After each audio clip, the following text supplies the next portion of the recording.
pag-usapan muna natin habang binubutasan ko to. So, di ba sabi ko kanina is dumaan yung curfew. So, ganito yun guys.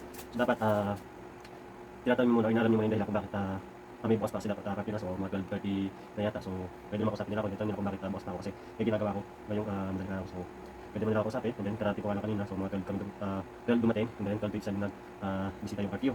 And then, may mga bagay kasi na kailangan minsan sa gabi ginagawa. So, kagaya ko. So, may trabaho sa umaga. So, from 8 AM to 4 PM. So, ayun, sa trabaho sa shop, dito sa shop. So, nakabala ko pagka nagkakita, hindi ko magagawa siya ng vlog. Kasi maingay, may music, and then maraming sasakyan, maraming tao, napunta dito, nakabala ko, ganyan-ganyan. So, maingay. Kaya, mas pinipili ko na sa gabi ako magawa. Kaya kasi, dire-diretso, and then, nagkakaroon ko pa ng vlog, and then nabibidyohan ko pa kami. So, yun yung isang dahilan. And then to, papakita ko pa sa inyo kung anong oras na.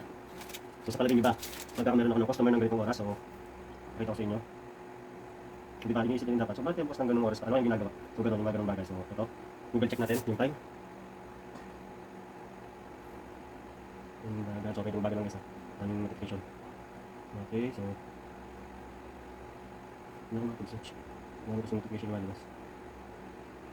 Google time. So, ito guys, ito yung Google time niya. So, makikita nyo, 12:47 AM. So, refresh natin yan. Search natin. So, yan, napakita ko sa inyo. Pakita ko sa inyo, natin ko siya. Ayan, so, Google time. Para makita nyo kung anong exact oras. So, ngayon. So, search natin. Ayan, so, Google time, 12:47 AM, di ba? So, dapat naisip nyo, so, wala namang customer ng 12:47 AM na madaling araw. Diba? So, magtataka kayo kung bakit bukas ako. And then, alam naman natin may curfew, so wala siya dyan pupunta. So, ibig sabihin, may ginagawa, kaya gano'n. So, pwede naman sila magtanong sa akin. So, hindi sila ito. So, yun lang yung sa akin, okay? So, proceed natin ito, ating ginagawa.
Yan, sadyang sayang guys yung ink kasi kailangan natin gawin nyo, kailangan natin patustusin yung ink.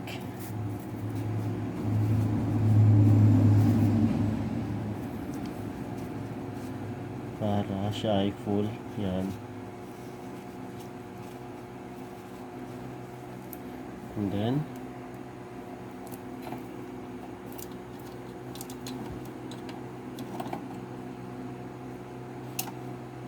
so ito, tatanggalin na natin to. So guys, huwag nyo kakalimutan. So tatanggalin nyo to kapag ilalagay nyo na yung ink cartridge dito. Then parehas yan. So lalagay nyo na yan dyan. Ayan. Then saan natin ilalagay yung mga cables. I mean mga hose. Yan.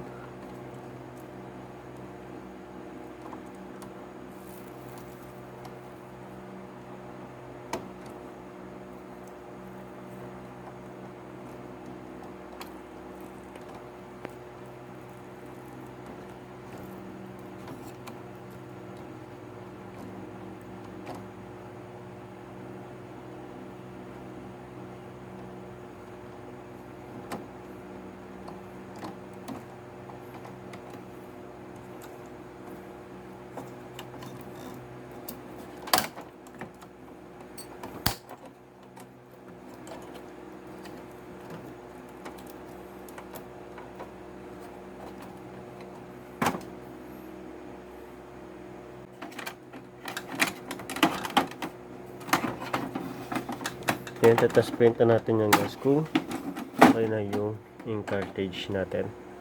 Ayan.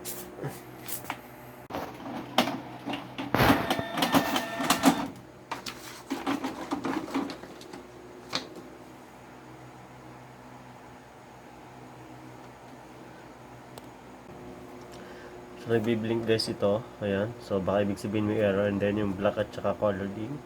So try natin mag-scan. Pag-scan siya, so wala pa nakalabas. Ayan, nagbi-blink ito, so ibig sabihin baka may error, so check natin yan. So try natin mag-test print dito sa ating PC.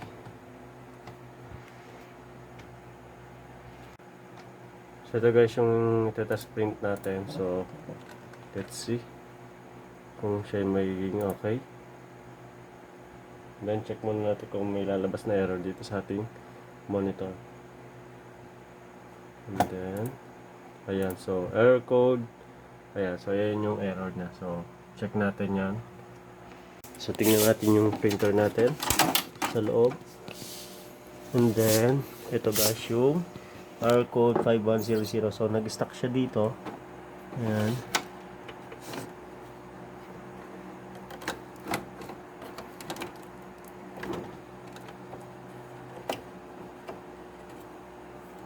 Patayin lang natin. Patayin lang natin yan ulit.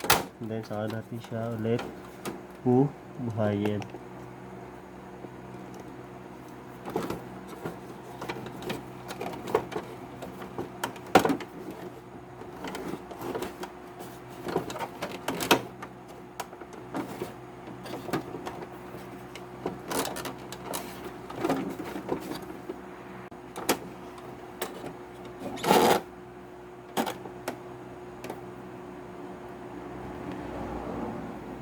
Then, patayin natin. Then, buhayin natin. Check natin kung ano magiging error niya ulit. Dito.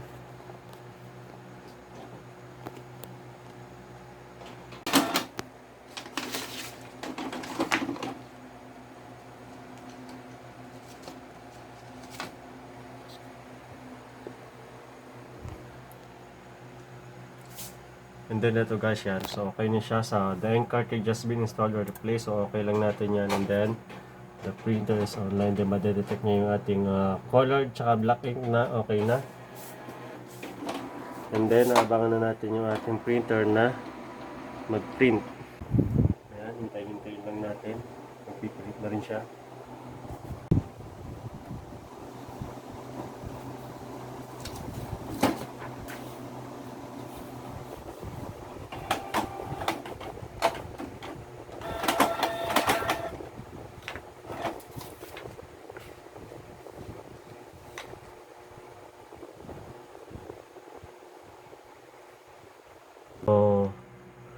ayan, nakalagay guys. I-press natin yung ito.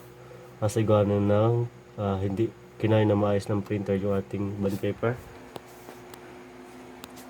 So ito, press natin to na mga at least 5 seconds.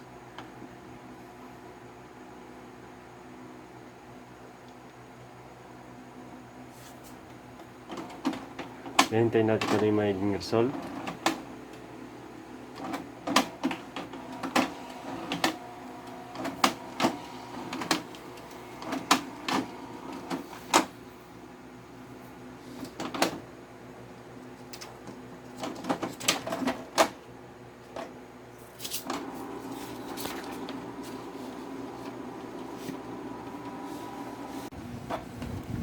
So yun guys, nagpiprint na. Ayan, so okay na yung ating printer. So ayan, nagprint na siya guys. So subscribe. So okay na. So try ulit natin magprint guys ng isa pa kung okay na yung ating printer. So ayan, magsasend ulit tayo isa pa kung dire-diretso yung pagpiprint niya.